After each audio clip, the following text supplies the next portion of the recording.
Boa tarde, senhoras e senhores. Sejam bem-vindos à teleconferência sobre os resultados referentes ao quarto trimestre de 2020 da Tecnisa. Estão presentes conosco o Sr. Joseph Legris, diretor-presidente, e o Sr. Flávio Vidigal de Capua, diretor financeiro e de relações com investidores. Informamos a todos os participantes que este evento está sendo simultaneamente transmitido pela internet no site de RI da Tecnisa, www.tecnisa.com.br/ri, e na plataforma MVIQ, onde a apresentação que será realizada a seguir está disponível para download.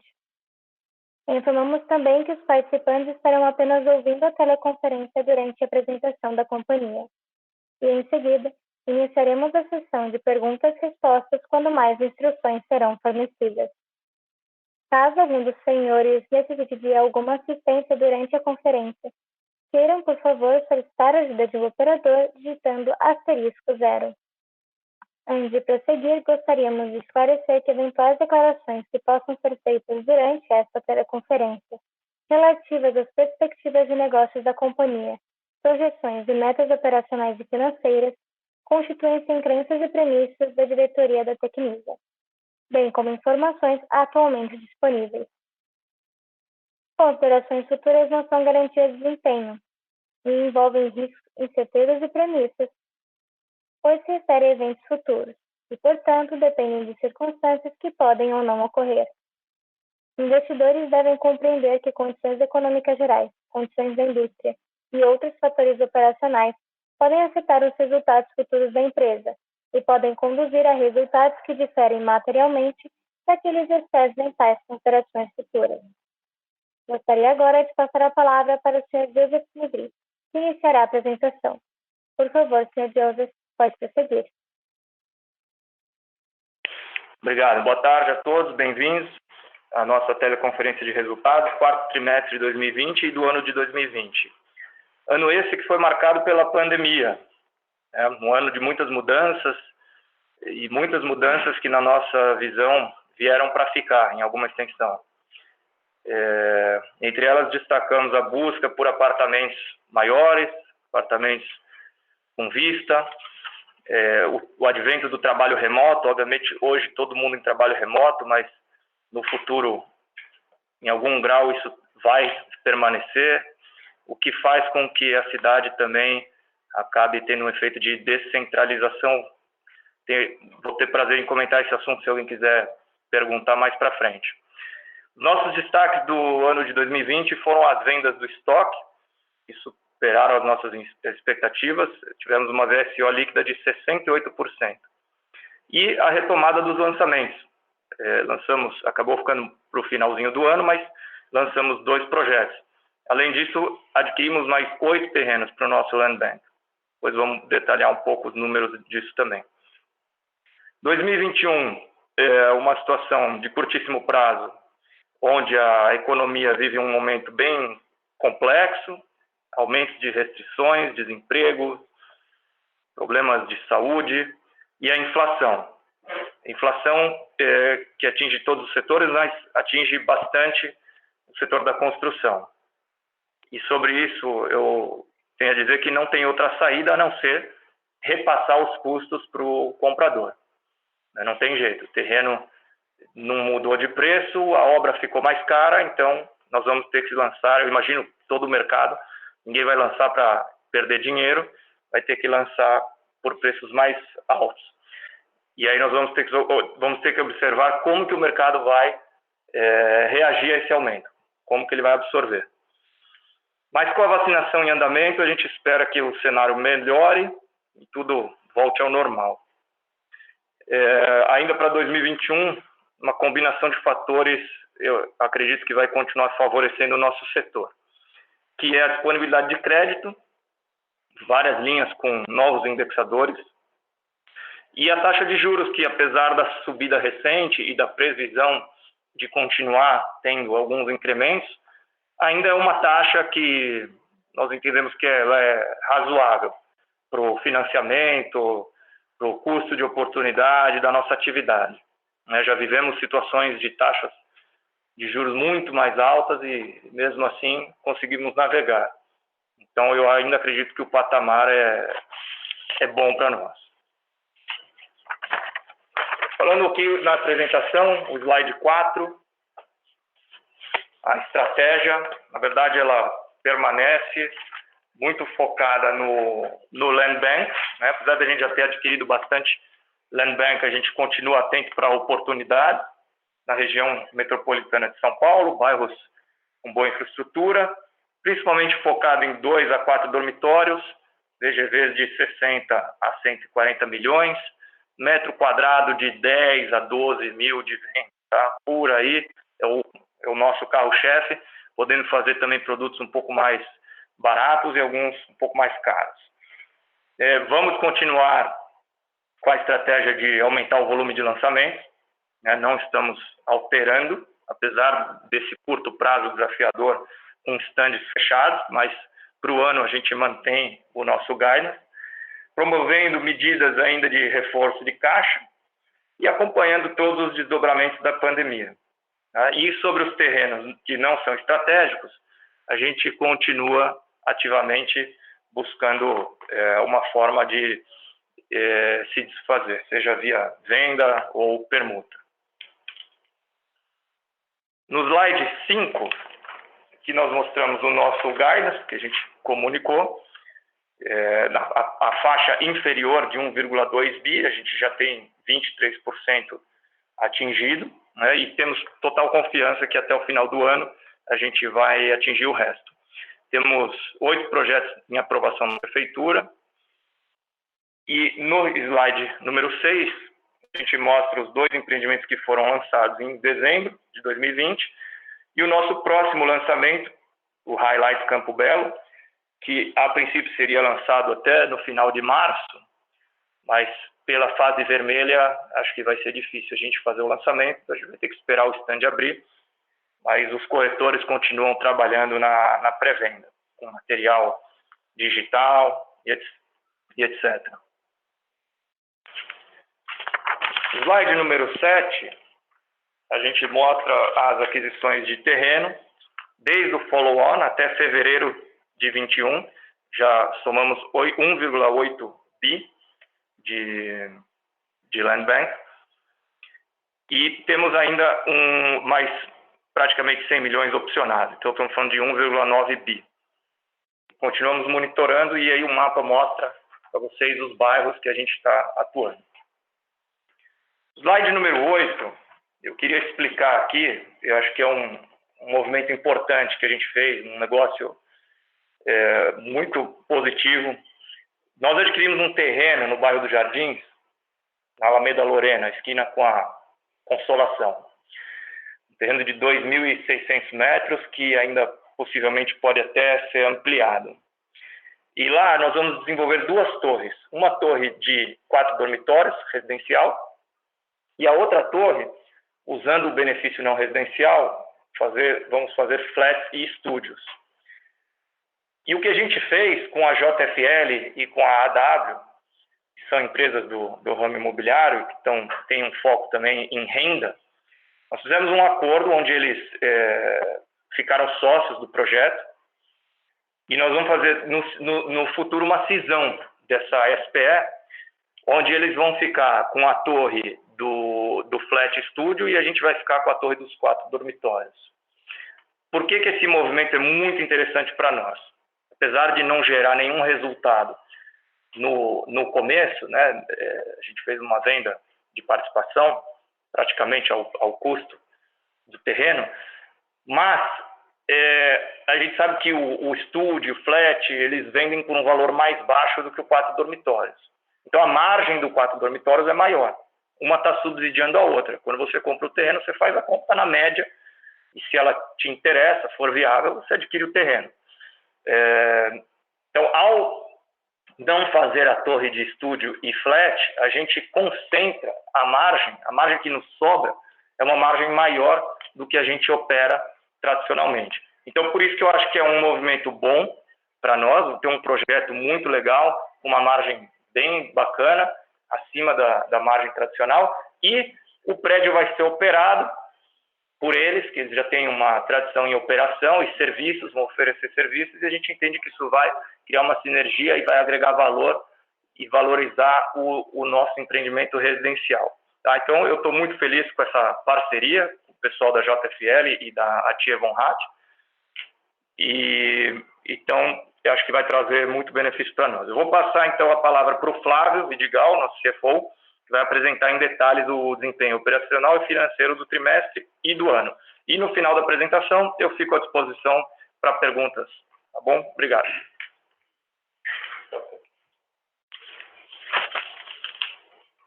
Boa tarde a todos. Obrigado, Joseph, pela palavra.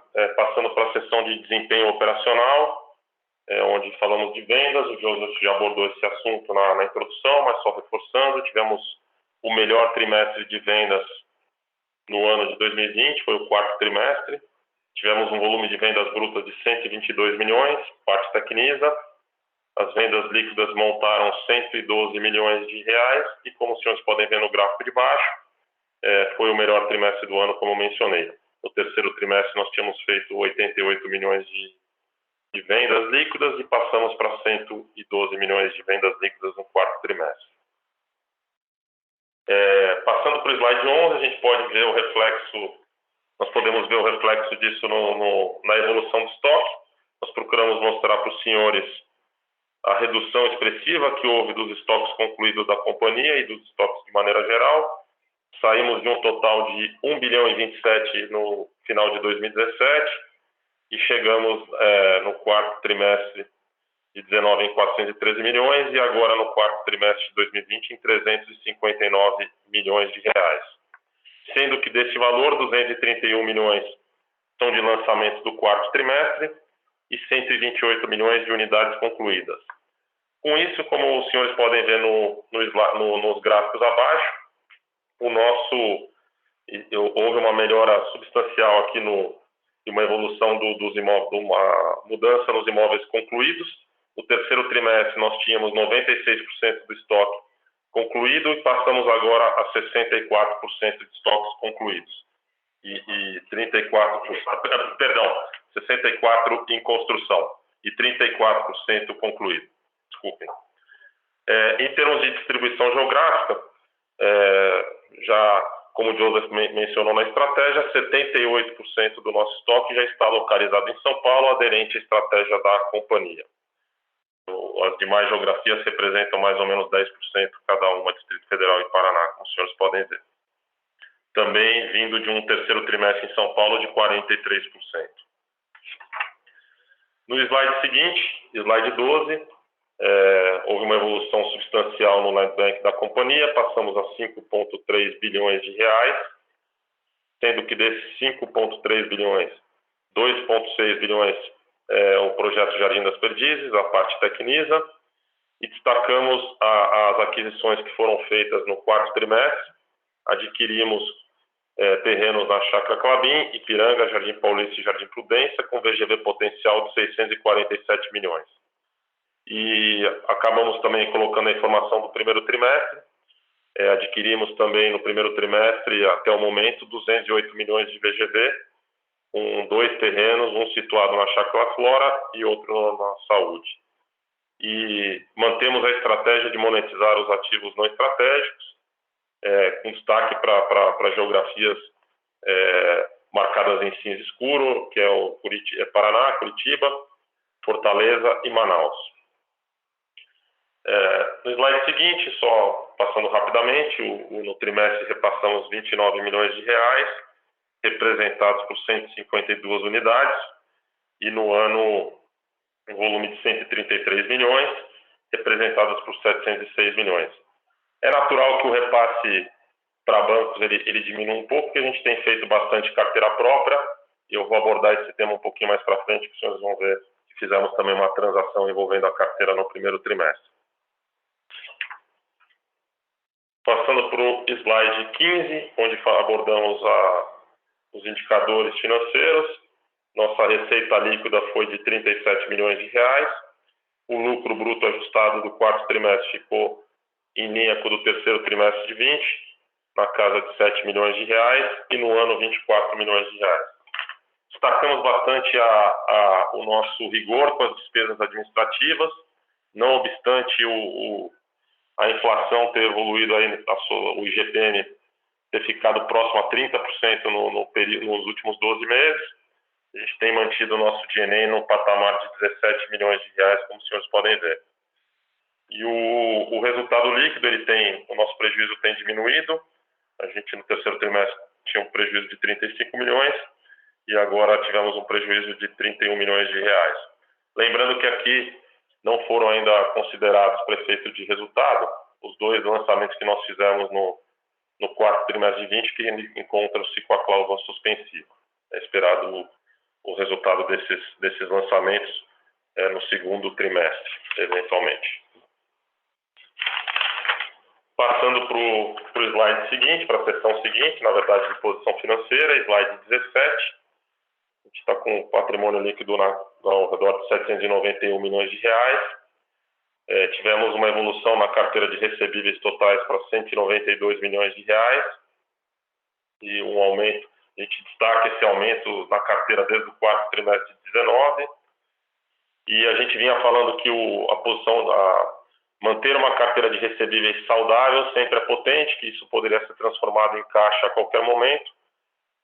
Nós decidimos fazer uma cessão de recebíveis em fevereiro, fizemos uma cessão de recebíveis no valor de 80 milhões de reais a parte Tecnisa, sendo que desse valor nós já recebemos 80% desse valor e 20% vai ser recebido no registro das CCIs. Passando para o slide seguinte, onde abordamos a posição de caixa e endividamento, percebemos que no trimestre mantivemos uma posição forte de caixa, uma posição sólida, 300 milhões de reais, para fazer frente a vencimentos da ordem de 52 milhões no ano de 2021. Percebemos que também o ano de 2022 temos um volume também não muito grande de vencimentos, 82 milhões de reais, e o endividamento total da companhia ficou em 519 milhões de reais. Se descontarmos o caixa, fechamos o trimestre com um endividamento líquido de 219 milhões, mais ou menos. E também, após o fechamento do ano, concluímos em fevereiro de 2021 uma nova captação, 112 milhões de reais, com vencimento final em 5 anos. Passando para o slide seguinte, nos últimos 12 meses, geramos 37 milhões de caixa, da maneira com os ajustes realizados por aquisição de terrenos e carteira direta, como a gente vem fazendo. No quarto trimestre, como o Joseph mencionou, tivemos um trimestre bastante ativo na aquisição de áreas.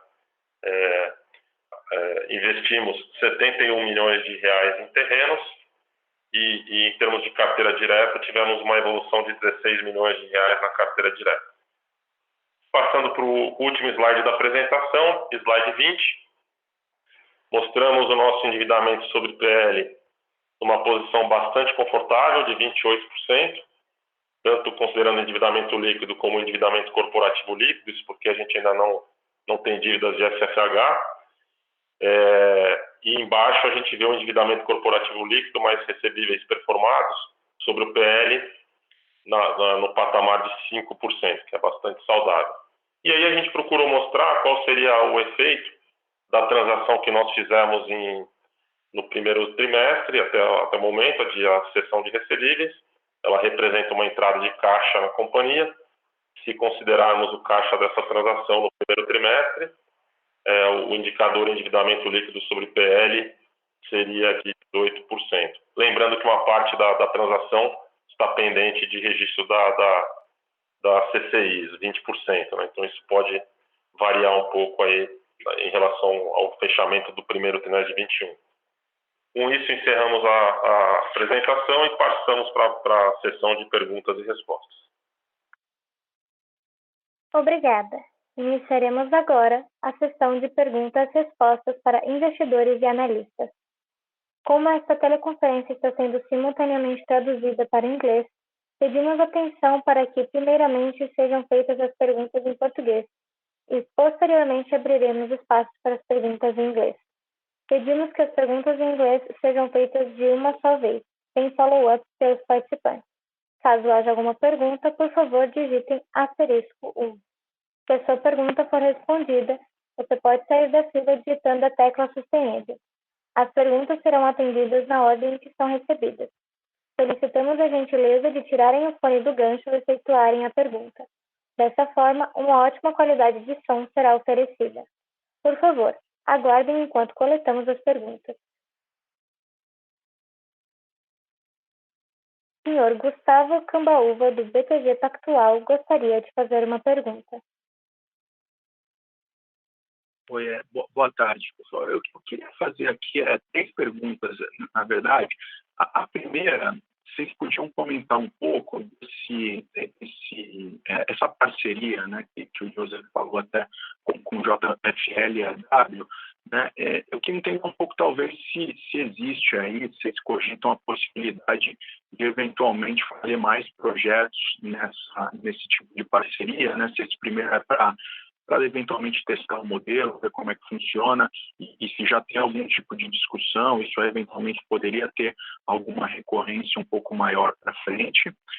A minha segunda pergunta em relação ao Land Bank que vocês compraram agora recentemente, né, olhando os terrenos aqui, que vocês até abriram, a gente vê que são bairros aí bem tradicionais, aí de médio alto padrão. Eu queria entender um pouquinho o que vocês estão vendo de rentabilidade, de repente de margem a valor presente nesses novos projetos recém-comprados. E a minha terceira e última pergunta aqui é até em relação ao guidance e Jardim das Perdizes, né? Se dentro da projeção de guidance de vocês vislumbram já algum lançamento de alguma fase no Jardim das Perdizes, ou se esse guidance eventualmente ele é atingido mesmo desconsiderando o Jardim das Perdizes. Obrigado. Camba, tudo bem? Eu, Joseph. Vou começar aqui então pela sua primeira pergunta. O acordo com a JFL-AW, ele é pontual, né? Ele não é abrangente para outros negócios. No entanto, o modelo eu acho que é muito ganha-ganha, porque como eu expliquei, a nossa margem, a gente fica com a margem mais alta na parte que sobra, mas para ele também é interessante porque ele está entrando no negócio praticamente a custo. Ele vai comprar terreno e nós vamos fazer a obra para eles, a gente tem a preferência para fazer a obra.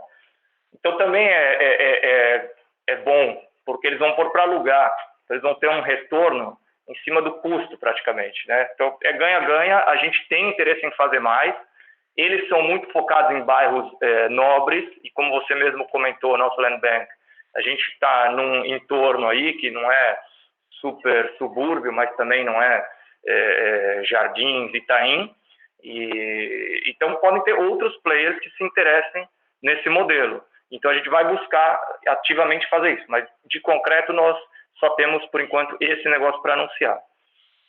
Sobre o Land Bank, esses bairros, na verdade, a gente tem uma margem que, eu não sei se eu falar se eu estou dando algum guidance ou não, a gente faz viabilidade com margem a valor presente, indiferente do local, né? E o que acabou acontecendo é que a gente conseguiu viabilizar mais negócios nessas regiões, em função muito por causa do custo de obra, que está mais caro. Então, o econômico, que o pessoal chama médio-baixo, está um pouco mais difícil de botar de pé. Esses aqui, obviamente, como eu comentei, vai ter que ter um ajuste de preço, né? Mas é uma variação percentual menor. Então, a rentabilidade ela é a mesma, tá? Não é maior nem menor. A gente fecha os negócios que cabem na conta. E sobre Jardim das Perdizes, então tem o assunto da Lei da Água Branca, que eu já falei muito no ano passado. Eu tinha uma expectativa que essa lei fosse ser aprovada. Infelizmente, ela não foi. Isso foi uma frustração, uma decepção para nós aqui, porque eu acho que uma lei que é boa para a cidade toda, todo mundo sai ganhando, e para nós, obviamente, ela também é interessante. Mas é um ano de renovação, a Câmara nova, né, teve eleições, tem vereadores novos, tem 23 vereadores novos, alguns acabaram também sendo reeleitos, já conhecem a lei, mas a lei está no mesmo estágio que ela estava, ou seja, ela já foi votada em primeira, já foram feitas as audiências públicas, Só falta votar em segunda. Se vai ter algum texto substitutivo, não sabemos.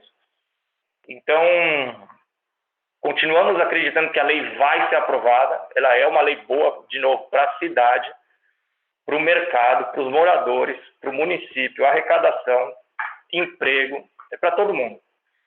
Agora, ainda que essa lei não seja aprovada, a gente tem aí duas opções, né? Primeiro, os terrenos, eles têm o chamado coeficiente básico. Acho que teve um outro qual que eu já expliquei isso aqui, mas vou repetir, não tem problema. O terreno ele faz uma vez a área coeficiente básico e 4 vezes a área com a aquisição do CEPAC.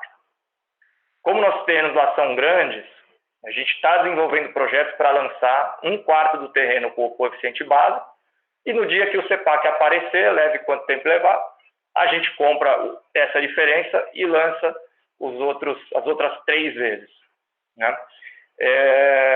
Então, isso é uma saída que a gente está vendo eu já estamos contando com isso para esse ano. Tá bom? Espero ter respondido tudo. Qualquer coisa, só falar de novo. Obrigado, José. Ficou super claro aqui. Obrigado. Valeu.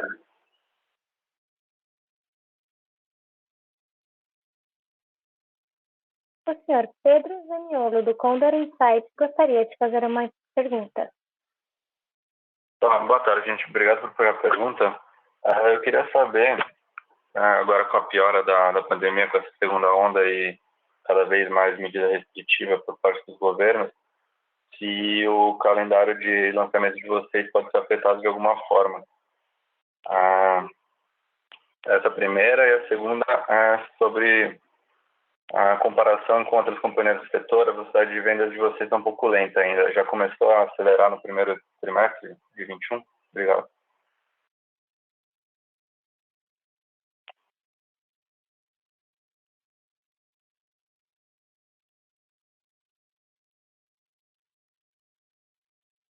Pedro, tudo bem? Eu, Joseph. Bom, primeira pergunta sobre o calendário de lançamentos. Vai afetar. Aliás, já afetou, como eu comentei até na apresentação, a gente tinha um lançamento para o final de março. Então já sabemos que esse lançamento não vai ocorrer no final de março. Agora, se ele vai ficar para abril, metade de abril, final de abril, tudo vai depender de quanto tempo essa situação por quanto tempo ela vai se arrastar, né? Tomara que ela passe logo. Então, a princípio, o calendário, apesar de sofrer mudanças, a gente acredita que sejam pequenas mudanças e que até o final do ano a gente continua com a nossa meta em dia. Então, agora, não sabemos, né, a segunda onda, quanto tempo vai levar, a terceira onda, Deus me livre, tomara que não venha, mas pelo que a gente está enxergando agora, a meta continua e só o calendário de curto prazo que vai ter que ser um pouco deslocado. Sobre velocidade de vendas, na verdade, a gente vendeu o estoque muito bem, né? Se você for ver, Jardim das Perdizes praticamente acabou. Aliás, as últimas unidades foram vendidas por R$ 13.500 o metro, um preço muito bom, o que também indica que os futuros lançamentos lá vão sair num patamar de preços mais altos. Mas o estoque a gente vendeu bem e os lançamentos, como acabaram ficando muito para o final do ano, né? A gente lançou dia 18, teve um que foi 18 de dezembro, outro também foi por aí. A gente teve pouca venda no ano e ao longo desse ano, agora desse primeiro trimestre, eles venderam, mas também não foram assim não foi uma velocidade de venda muito alta. A gente acha que os produtos são bons, vão vender no tempo. A gente até não está fazendo tanta questão de vender assim, né? Óbvio que venda é importante, ninguém quer perder venda, não é isso, mas como a gente está vendo que preços ainda vão subir, custos, né, subindo, então talvez até melhor vender ao longo do tempo, capturando o preço. Ocorre que às vezes você tem uma região, por exemplo, fizemos um lançamento na Moca, e o referencial de preço antigo ainda atrapalha um pouco o nosso, que já está vindo com preço novo, já com a obra mais cara. Então, ao longo do ano vão ter lançamentos ali na região, o preço acaba, na minha opinião, ele vai acabar sendo atualizado e a gente vai vender, porque o terreno é bom, um terreno de 4.500 metros, lazer completo, um bairro tradicional, um apartamento de 4 dormitórios família, 150, 180 metros, então está tudo em ordem, eu estou tranquilo. Agora, realmente a velocidade de vendas ela está dentro ali da nossa curva que a gente tem de viabilidade, mas eu pessoalmente tinha uma expectativa maior.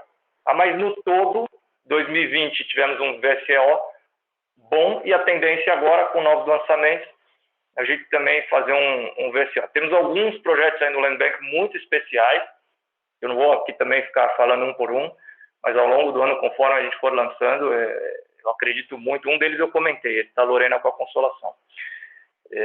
Mas tem outros também. Tá bom? Mas eu estou super confiante aqui com a nossa área comercial e com nossos produtos. Tá ótimo, obrigado. O senhor Igor Altero, de Santander, gostaria de fazer uma pergunta. Oi, pessoal, bom dia, tudo bem? 2 pontos do meu lado aqui, né? Primeiro, entender na questão estratégica, né? Como comentou aí no início do call, a questão de apartamentos maiores, home office e tudo mais, como é que vocês enxergam isso? Se é uma questão um pouco mais pontual e como vocês enxergam mais para frente, né? Se vocês acham que vai ter uma mudança estrutural, né? Como que se impactaria os projetos de vocês? Essa é a primeira pergunta. E a segunda pergunta é mais com relação à dinâmica de margem, né? A gente vê aí o aço, por exemplo, continua subindo.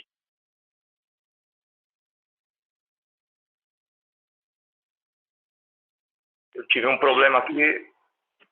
Igor, você pode repetir a segunda pergunta, por favor? Consegue me ouvir agora? Agora sim. Tá ótimo. Então, a segunda pergunta com relação à margem, né? Margem bruta. A gente tem visto aí um incremento forte aí principalmente no aço. Até onde você acha que dá para compensar isso com aumento de preço na visão de vocês? Essa é a segunda pergunta. Obrigado.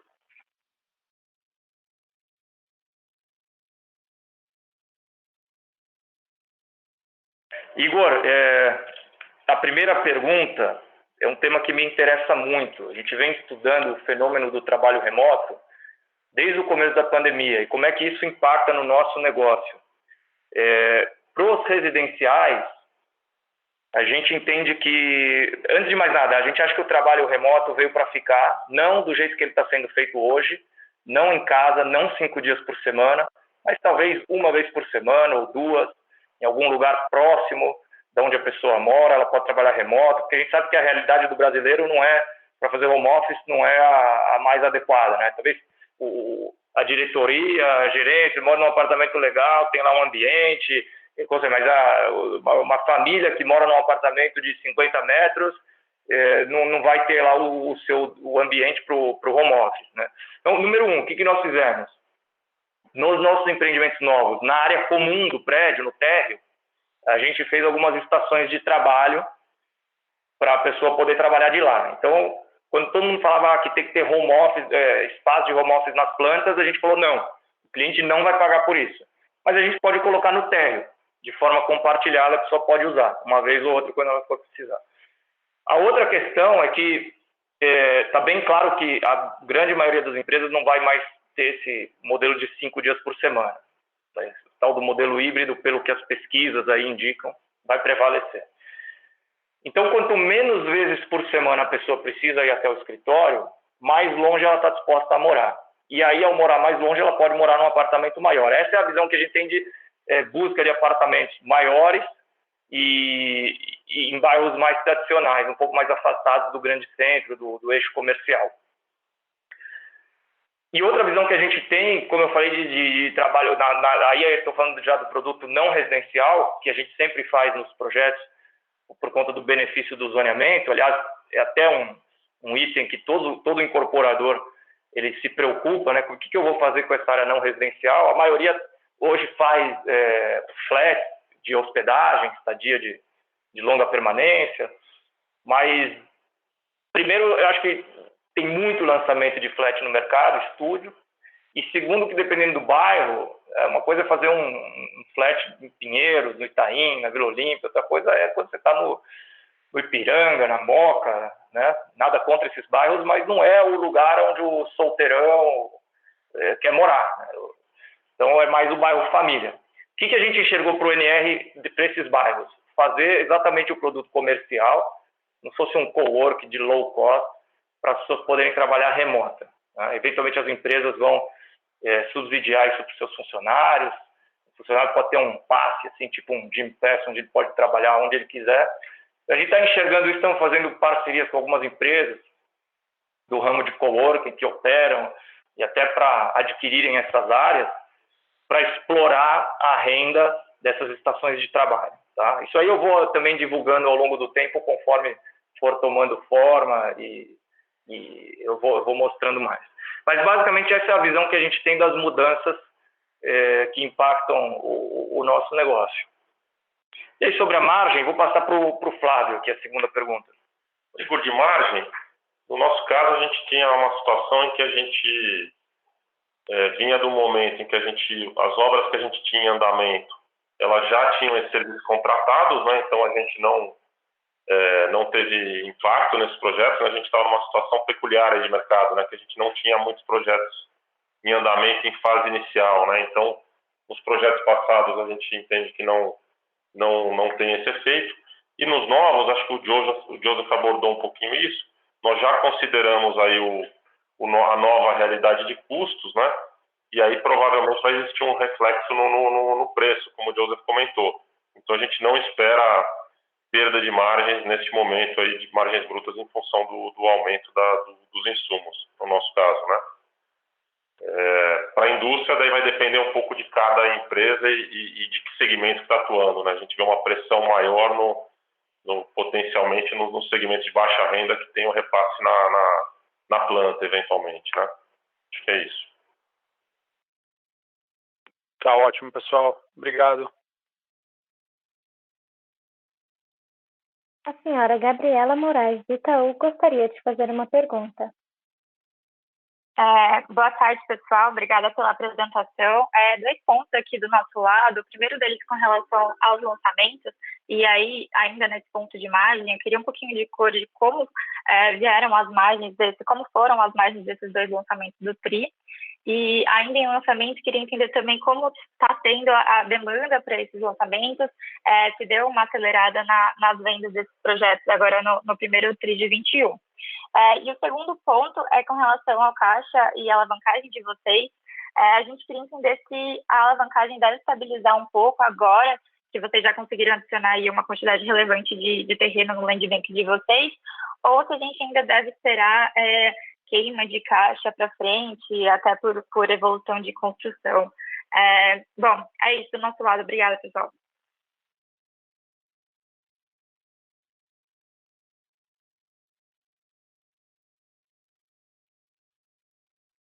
Oi, Gabriela. Bom, vamos começar pela segunda pergunta, né? Você perguntou da alavancagem, é um pouco o que você falou, né? A gente deve diminuir, e o Joseph abordou isso no início, né? A compra de terrenos, né? Diminuir um pouco o ritmo. A gente espera uma estabilização aí no índice de endividamento, né? E, logicamente, como você pôde ver, a gente tem também mais um volume de carteira própria que a gente pode sempre utilizar para ceder e fazer um volume de caixa, né? Para apresentar uma geração de caixa. Em relação às margens que você perguntou dos projetos que nós lançamos, ela está em linha com o habitual de mercado, né? A gente não pode falar exatamente qual é a margem para não dar nenhum tipo de guidance de margem, mas ela tem vindo em linha com o que a gente previu, que é padrão de mercado, tá? Vou passar para o Diogo. Só sobre a venda que você comentou, é verdade, nós lançamos no final do ano, então a gente pegou esse efeito aí de fim de ano. Aí janeiro, tradicionalmente, é um mês um pouco mais fraco, apesar que esse ano, né, muita gente também não viajou, mas mesmo assim, mês de pagamento de contas. Fevereiro é mês de carnaval, apesar também que o carnaval, para algumas pessoas não foi carnaval, para outras foi, e aí março veio lockdown. Então, foi um começo de ano, um trimestre, o primeiro trimestre foi meio atribulado. Né, estamos operando, estamos vendendo. As vendas, como eu falei, desses 2 empreendimentos que a gente lançou, estão abaixo da nossa expectativa. Tá? Mas, de novo, eu reforço, o produto é bom. No caso da Vila Romana, especificamente,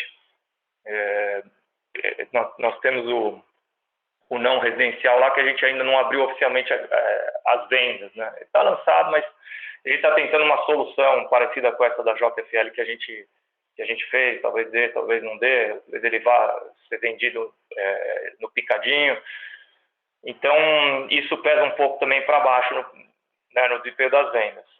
Nós tivemos um trimestre que foi abaixo da nossa meta, abaixo da expectativa, também não foi muito parado, está girando, está pingando, e a gente acha que no tempo a gente vai vender, não vai ter produto, não vai ter problema. E os próximos produtos, eles tendem, acho que, a sair até melhor.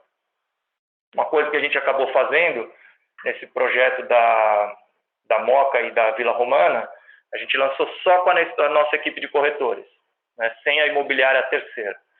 E a gente estava mais otimista, achando que ia ser suficiente, mas dado que a velocidade ficou abaixo do esperado, a gente tomou a decisão, então, de convidar empresas terceirizadas, imobiliárias, para se juntar a nós. Então, eles vão entrar, vão dar uma força agora, um gás novo, e eu tenho certeza que esse ponteiro vai andar. Fica claro. Obrigada, pessoal. Lembrando que para fazer perguntas, basta digitar *1. Olá, quem fala é Anderson, sou gerente de Relações de Investidores aqui da Tecnisa. A gente recebeu algumas perguntas aqui pelo webcast. A primeira delas aqui é do Carlos Herrera, da Condor Insider. Então, ele pergunta aqui sobre o resultado, se é possível adiantar alguma coisa em relação ao resultado do primeiro trimestre de 2021. E como que a gente enxerga os efeitos aí da segunda onda nos resultados de 2021 e o que a gente espera aí para o ano. Bom, Carlos, em relação a resultados, a gente não pode dar nenhuma cor em termos de resultado, a não ser o que o Joseph já comentou sobre vendas, né? E a gente até abordou no release algumas informações de eventos que ocorreram no primeiro tri, né, que não estão relacionados a venda, até de vendas tem alguma coisa, né, que a gente já colocou os níveis de venda dos 2 projetos que a gente já lançou. Colocamos também a captação que nós realizamos de CRI, através de um CRI, e também a cessão de carteira, né? Acho que foi isso que a gente entende que dá para antecipar em relação ao primeiro trimestre. E a gente já abordou também um pouquinho da segunda onda, né? O Joseph já comentou isso, mas só reforçando, a gente está monitorando aqui essa questão do fechamento dos stands, a gente está prevendo e esperando que aconteça a abertura agora no mês de abril para que a gente possa dar sequência aos nossos lançamentos, né? Acho que uma grande evolução que nós tivemos no fechamento do ano e no primeiro tri, eu diria que foi a compra de aproximadamente 800 milhões de VGV, que já são suficientes para manter o nosso nível de lançamentos no ano de 2021, para a gente estar dentro do guidance. E no mais, a gente vai ter que ir monitorando a situação da pandemia mesmo. Tá?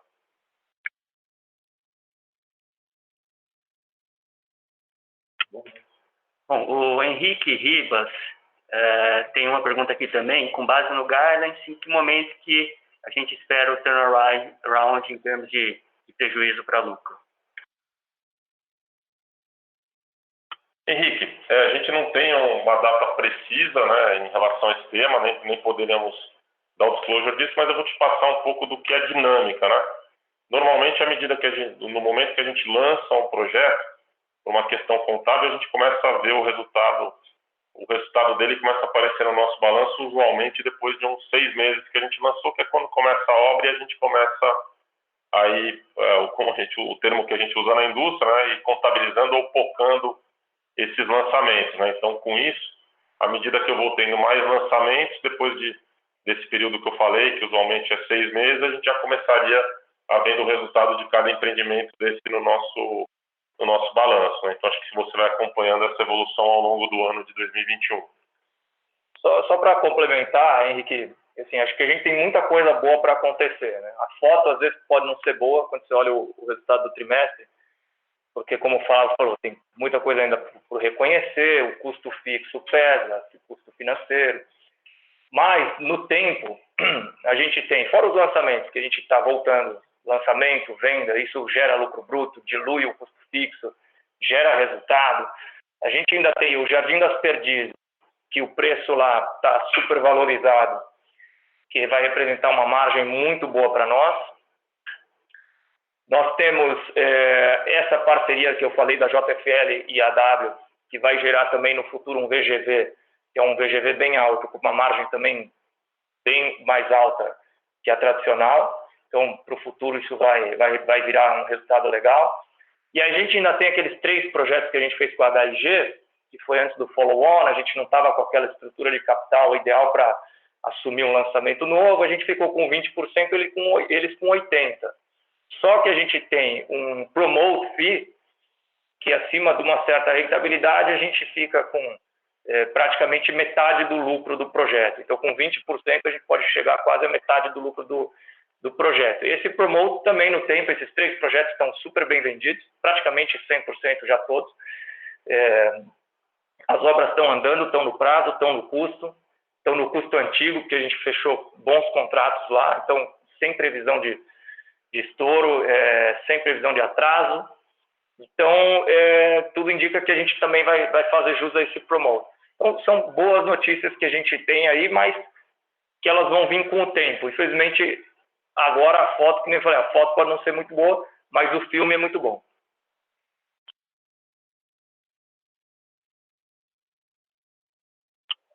Temos mais uma pergunta aqui no webcast do Marcos Queiroz, da Empíricos. Ele perguntou aqui em relação a volume de vendas também ali dos lançamentos, que foi um assunto que já foi tratado, né?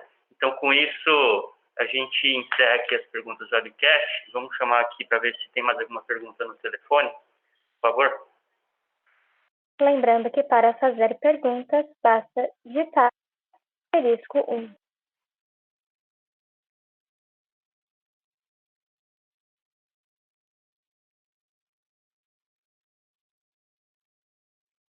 Obrigada. Não havendo mais perguntas, gostaria de passar a palavra para a companhia, para as últimas considerações.